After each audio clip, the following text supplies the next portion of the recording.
is one of those. We'll see what he does up against Awestin. Yeah. See if he can maintain that rung on the ladder, being the one who had most recently defeated Awestin. Now, going to start off with some pretty good pressure. Joker is one of the better characters at fighting Ness because he can put on some good damage, kind of deal with the aerial pressure of Ness, and does such a good job of bullying him off stage. We didn't get to see it as much in this Lightning Cam versus Awestin set, but the recovery of Ness is one of the most weak aspects of the character. Got a few holes in it. Really good Rebel's Guard, oh my goodness. Yeah, definitely picking out the time. And, that's Karna not having to take as much percent to get the Arsene out. And we almost see him get that dragged on up here into up smash, but Awestin barely able to escape with his life. Not going to this time because Karna calls out that spot dodge. Good night. Big charge on the forward smash and only 54% on him, but if we see Awestin play his cards right, might not have to deal with too much more of this Arsene. Heals off of that Aegon, not a whole lot of damage to be healed. Most of the damage from that Aegon and the Iha, of course, come from the curse damage over time, which is, wholly unavoidable. This Thunder can actually be really difficult for, really difficult for Joker to recover through, because those little tail hits of the Thunder can snipe you out so that you're not actually able to snap ledge with your tether recovery. Tether's what Joker's got. Normally it's so good. Right now, he's just eating this fire, literally looking like a T800. That's insane. Back throw, though, and again, we're seeing the Rebel's Guard, but doesn't get hit by the activation hitbox. So Karna right there, he took the one little hit from the yo-yo, but then after that, the invincibility of that Wings of Rebellion is going to be able to get him back onto the stage, and edge guarding once again, so big, an early back here to take the stock. And we were talking about that base boost. Definitely get some early kills, good damage, and a little bit of tinnitus to go with it.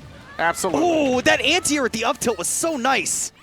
Okay, and again, the Rebel's Guard, he knows that Austin's going to come up with the aerial. Buttons all the time, but buttons too many for Karna. Somebody in crowd popping off for that SD, which is disrespectful as hell. Of course, if you hold the way that the timer works for those guns is it holds for one loop where he shoots quite a few bullets, and if you're still holding the button as the loop ends, it will go into another loop, and that's why Karna was able to drop there. Ugh, great for Karna. I thought that he had buffered an air dodge, but that was actually Awestin who did that. And great use of that Rebel's Guard to stall the descent so that he did not get caught into that full PK Thunder 2. And Karna's got the Arsene online, but he's got to make sure he gets his feet on stage to come back. Oh! That's so OD! I've never seen that before in my life. Awestin going too low to recover because of that directional air dodge. No, that's called karma. Not Karna. That is called karma because he should have died to that counter. He didn't, and the game said, I'm sorry, I messed up. You should be dead. To be fair, the activation on that counter could have hit from 20 feet away. To be fair. That counter has a ridiculous hit activation hitbox. Yeah. But Karna going to be the one to take that first game. And it's not to say that Awestin, played that poorly at all. I mean, he saw his opportunity to get that stock, to get the comeback after Karna had SD'd.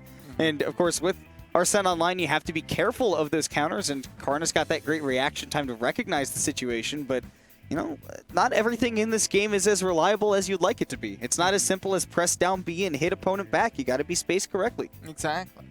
There were many times where Awestin was able to punish that, get really good damage, and we're seeing the adaptations, the little minutia of the matchup that you have to know it and understand what options are available to both characters to really take advantage.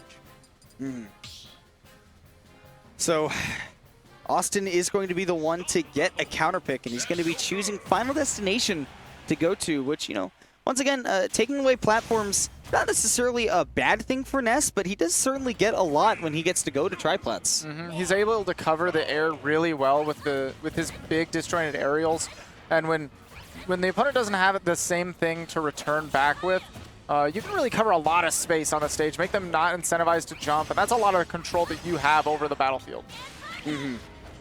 However, this battlefield is FD, not to be confusing. And Austin's got to find a way to get this started, and, as lucky as he was that he didn't activate that PK Thunder 2, might have been better if he did, just to get that extra 15%. Right now, Karna's going to be the one in the driver's seat now that he's got Arsene available, and if he gets the Ness off stage, could find a stock. Oh, falls out of the up air, so he's not actually able to get a big hit. Forward air by stage control, not able to punish the up smash. Okay. but he's got Karna pushed into the corner, using those down guns to take all of the stage control. It is so hard to pin down a Joker. He's so slippery, but he waits for the air dodge, gets the back air, and Awestin ends up taking the first stock. Yeah, and again, FD's going to give him the chance to get those reliable kills where Karna might not. See him go for that forward smash, but he's a little bit too built up with those fires. Once again, though, going to be that buffered air dodge that finds the stock for Karna on a pseudo SD for Awestin there. Those down guns can force... Hello? Oh my He has goodness. no jump either. He has to do this. That is... He might be too far away to recover. Uh-huh. That's a whole 0 to death for Karna. But he's got the fire on Karna. He's going to catch the jump. It is really easy to punish. Oh my goodness. The use of the Rebel's Guard again.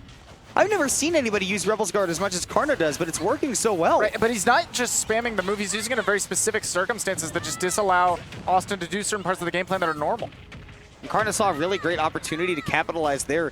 If he did not go for the Rebel's Guard, he could chase Austin's PK Thunder across the stage and get him. But once again, we see a stock 2 SD at early percents from Karna, maybe paving the way for a comeback for Awestin. Yep, only sitting at 55%. If we're able to get something big happen before Arsene comes out to play, then maybe. But forward air into the up air. We talked about it in the Denti set. Karna is not helpless without his Joker. He's no damsel in distress without that Arsene here. Oh, and he might be able to pick up this edge guard once again. An air dodge to try to get back to ledge from Awestin. 3 times we've seen it. And unfortunately, that's going to be the way that Karna takes it. But for him, he'll take that win any way he can to go on to winners finals 2-0 over Awestin. And that's a terrifying spot to be in as an S player because you want that air dodge to be able to grab the ledge, and that's why you go for it. Because otherwise, you're a sitting duck trying to restart a PK Thunder that far out where Joker can just come up and back air you and send you too far to recover regardless. So you kind of just have to hope, does my air dodge make it to the ledge? If not, I'm dead. And if I went for the PK Thunder 2, I was dead anyway. Yeah, but none of those times was Awestin, close enough to make it. So Karna, going to be taking full advantage of that edge guard ability. Like you mentioned at the beginning of the set, that's where Ness is going to struggle. And Karna definitely demonstrated that fully.